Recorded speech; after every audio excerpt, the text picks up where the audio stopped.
این موشک ولایی یا هویج؟ این بود سفارش من؟ مگه نگفتم سرش باید عمامه باشه؟ واسه من هویج درست کردی مرتی که گیج؟ مگه نمیبینی میخوان زهر رو بریزن تو حلقم؟ دارن غنی سازی رو میمالونن. وقت نداریم. بریم نتاز من تکلیفمو با این گاوا روشن کنم. آخه اسکل بازی تا کی؟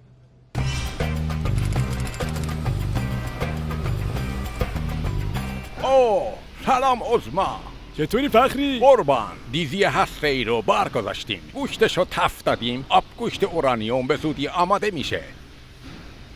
مثل ماشین لباسشویی بزرگ میمونه، میچرخه، اما باید بترکونه. بمب هسته باید بره کاخ سفید و حسینیه کنه. سرشو نمیتونی مثل عمامه کنی که پیام امامو منتقل کنه؟ نه عظما جون، اگه سرشو عمامه کنیم خاصیت دینامیکشو از دست میده، حتی تا شاه عبدالعظیم هم نمیره. زر مفت نزن، گفتم عمامه تموم.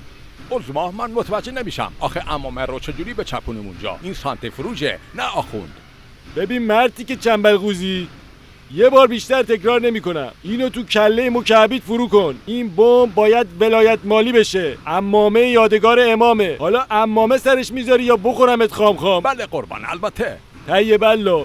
حالا برام توضیح بده این بمب چطوری میتونه شلیک بشه، بره بخوره به هدف و بعد برگرده به آغوش ولایت، یعنی خودم. عظما جون الان بنده براتون توضیح میدم. بنال بینیم. دکمه بمب زیر دست شماست، شما فشار میدید میگه بمب.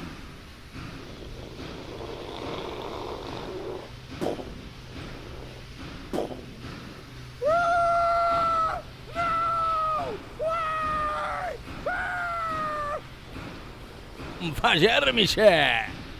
در واقع بوم.